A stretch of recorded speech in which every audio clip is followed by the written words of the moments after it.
Hello everyone, welcome back to my channel chemistry by Pakhi. जैसा कि आपने थंबनेल को देख करके समझ लिया होगा कि हम क्लास 10 का जो पहला ही चैप्टर है केमिकल रिएक्शंस एंड इक्वेशन उसे स्टार्ट करने जा रहे हैं। जैसे कि आपने चैप्टर के नाम से ही समझ लेना चाहिए, केमिकल रिएक्शन यानी रासायनिक अभिक्रिया। रासायनिक अभिक्रिया जो है वह अभिक्रिया जिसके अंदर एक नए पदार्थ का निर्माण होता है। मान के चलिए, एक होता है भौतिक प्रक्रिया यानी कि फिजिकल प्रॉपर्टीज जो होती है या फिजिकल प्रोसेस, उसके अंदर हम पदार्थ के भौतिक गुणों में परिवर्तन देखते हैं। एग्जाम्पल के तौर पर देखिए, लकड़ी को आप छोटे छोटे टुकड़ों में काट रहे हैं तो वो क्या हो रहा है, उसके साइज में चेंजेस आ रहे हैं, उसकी शेप चेंज हो रही है। चाहे आप उससे मेज बना लीजिए, कुर्सी बना लीजिए लकड़ी को काट करके। पर वहीं अगर आप उस लकड़ी को जला रहे हैं, उसके जलाने से आपको उसकी राख प्राप्त होगी और हीट प्राप्त होगी। क्या आप उस राख से वापस लकड़ी बना सकते हैं? नहीं, वो एक नया कंपाउंड चेंज हो चुका है। जिसके अंदर एक नया कंपाउंड चेंज हो, नई प्रॉपर्टीज आ जाए पदार्थ के अंदर, हम उसे रासायनिक अभिक्रिया के अंतर्गत पढ़ते हैं। आइए अब हम लिखने जा रहे हैं केमिकल रिएक्शन कि केमिकल रिएक्शन कहते किसे हैं। केमिकल रिएक्शन जिसके अंदर हम लिखेंगे द प्रोसेस, वह प्रक्रिया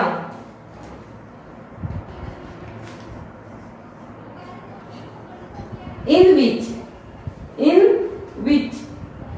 वह प्रक्रिया जिसमें न्यू सब्सटेंस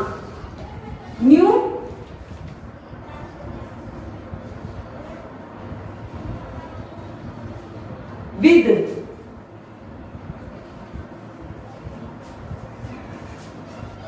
न्यू प्रॉपर्टी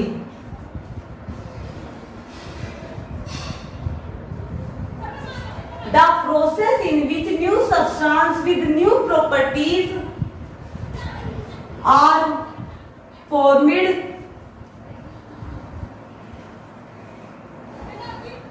बनते हैं। वह प्रक्रिया जिसके अंदर नया पदार्थ नए गुणों के साथ बनता है। किसके द्वारा? फ्रॉम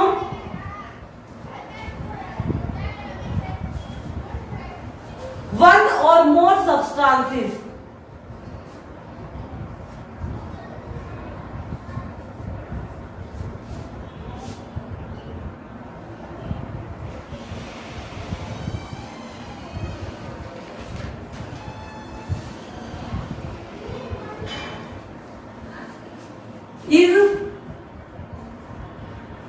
is called chemical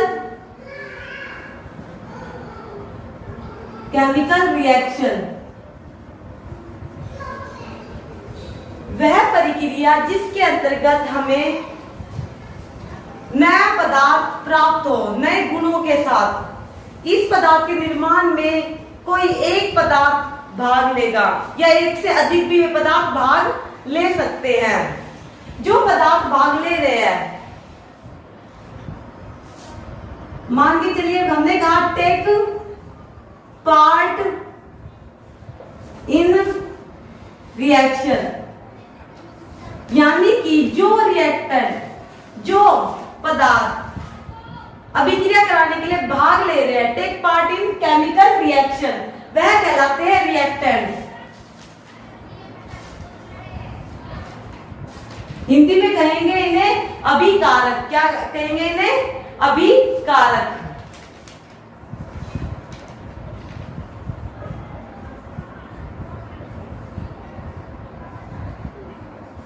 और जो फॉर्म हो रहे हैं,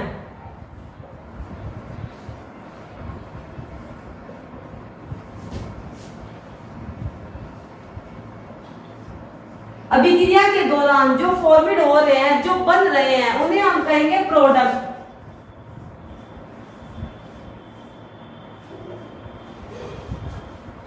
यानी कि हिंदी में उत्पाद।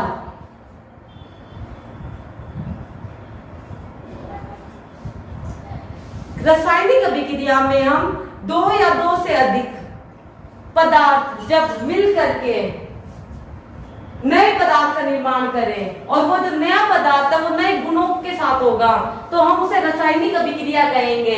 जिसमें अब जो पार्ट ले रहे हैं रासायनिक अभिक्रिया को करने के लिए भाग लेंगे उन्हें तो हम कहेंगे रिएक्टेंट और जो बनेंगे उन्हें कहेंगे प्रोडक्ट। एग्जाम्पल के तौर पर मान लीजिए आपने लिया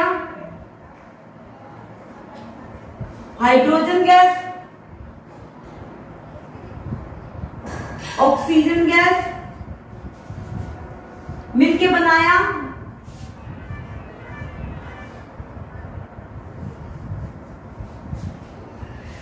जिसके अंदर ये दोनों क्या कहलाएंगे, ये रिएक्शन को कराने में भाग ले रहे हैं, ये तो है रिएक्टेंट, ये दोनों कहलाएंगे रिएक्टेंट। और जो बन रहा है वो कहलाता है प्रोडक्ट।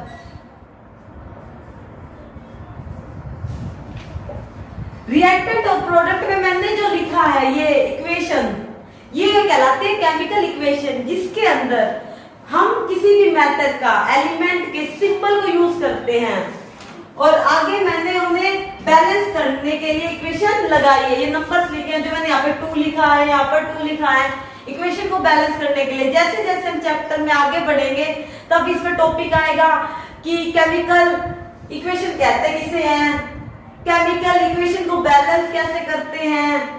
साथ के साथ फिर हम पढ़ेंगे कि टाइप ऑफ रिएक्शंस क्या होती है, हम पढ़ेंगे ऑक्सीडेशन रिडक्शन किसे कहते हैं। साथ के साथ आगे जैसे चैप्टर चलता जाएगा रेंसिडिटी, कोरोजन, ये सब टॉपिक अपने को इस टॉपिक में कवर करना है इस चैप्टर के अंदर। और जैसे कि आज का हमारा टॉपिक है, हमें समझना था केमिकल रिएक्शन किसे कहते हैं।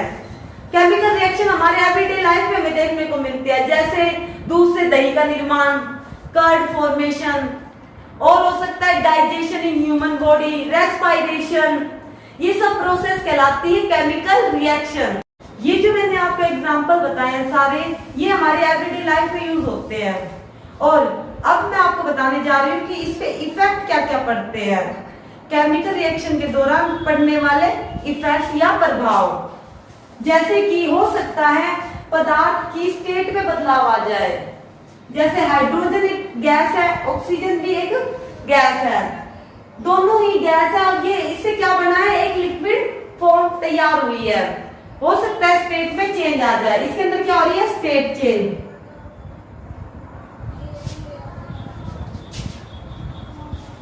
जरूरी नहीं कि सिर्फ स्टेट चेंज हो सकता है यहाँ पर टेम्परेचर चेंज आ जाए।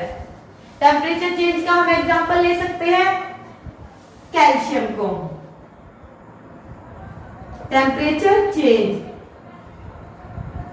उसका एग्जांपल हो सकता है आपका calcium. Calcium react with water, अगर आप कैल्शियम को वाटर में डालते हैं तो बनता है कैल्शियम हाइड्रोक्साइड, कैल्शियम हाइड्रोक्साइड, और साथ में बनती है हाइड्रोजन गैस और उसके साथ बनती है हीट। यह एक एक्सोथर्मिक रिएक्शन है और इस एक्सोथर्मिक रिएक्शन में टेम्परेचर इंक्रीज हो जाता है सॉल्यूशन का। और उसके बाद हम एक एग्जांपल ले सकते हैं इसका कि क्या इफेक्ट पड़ रहा है, कलर चेंज। कलर चेंज में हो सकता है कैल्शियम हाइड्रोक्साइड के अंदर अगर आप CO2 गैस पास आउट करें, कैल्शियम हाइड्रोक्साइड, लाइम जो वाटर है, इसे लाइम वाटर भी कहते हैं, इसके अंदर अगर आप CO2 गैस पास आउट करेंगे तो ये एक मिल्की कलर का सॉल्यूशन हो जाएगा, दूधिया रंग जिसे कहते हैं। और ये दूधिया रंग किसके कारण होता है, कैल्शियम कार्बोनेट के कारण। जब ये दोनों रिएक्ट करते हैं कैल्शियम कार्बोनेट का फॉर्मेशन होता है जो कि एक मिल्की कलर का सॉल्यूशन वो कहलाता है। ये मिल्की कलर का सॉल्यूशन में चेंज हो जाएगा। अपने ने स्टेट चेंज पढ़ लिया, टेम्परेचर चेंज, कलर चेंज। और जैसा कि अपने ने आज के चैप्टर में पढ़ा केमिकल रिएक्शन, जिसमें किसी भी पदार्थ के कंपोजिशन में चेंज होगा, उसकी केमिकल प्रॉपर्टीज में बदलाव आएंगे, इसको हम केमिकल रिएक्शन के अंतर्गत पढ़ेंगे। आने वाली वीडियो में हम इसके आगे के चैप्टर के जो टॉपिक है, जैसे केमिकल इक्वेशन और केमिकल इक्वेशन को बैलेंस कैसे करते हैं, अगर किसी बच्चे को फॉर्मूले फॉर्मेशन नहीं आते कि फॉर्मूला का निर्माण कैसे हुआ है, उसके लिए एक सेपरेट वीडियो तैयार कर दी जाएगी। और इसके लिए आपको 30 तक एलिमेंट आने चाहिए उनकी वैलेंसी के समेत, ताकि आप इन फॉर्मूलों का फॉर्मेशन कर सकें। अगर आप चाहते हैं कि मैं इस टॉपिक को समझाने के लिए कि ये फॉर्मूले कैसे फॉर्म हुए हैं, उसके लिए एक अलग से इस टॉपिक के अंदर हम एक वीडियो बनाएंगे जिसमें हम ये समझाएंगे कि ये फॉर्मूला का फॉर्मेशन कैसे हुआ। क्योंकि ये जो टॉपिक है ये आपकी क्लास 9 का टॉपिक है। इसमें तो हम पर्टिकुलर बनाए हुए फॉर्मूलों से उसके बदलाव देख रिएक्शन करा करके, जिसमें ये प्लेलिस्ट तो सिर्फ आपके इस चैप्टर से रिलेटेड रहेगी, जिसमें आपको आने वाले में केमिकल इक्वेशन को balance, type of reaction, oxidation reduction, redox reaction और कोरोजन, रेसिडिटी, ये सब टॉपिक कवर करेंगे। और आगे भी ये वीडियो जैसे प्लेलिस्ट कंप्लीट हो जाएगी उसके बाद इसके क्वेश्चन प्रैक्टिस अपने करेंगे, ताकि बोर्ड एग्जाम के लिए अपने को कहीं से भी कोई क्वेश्चन आ जाए तो अपने हमें दिक्कत ना पड़े। बेस्ट ऑफ लक और अपने बोर्ड एग्जाम की तैयारी अच्छे से करते रहें।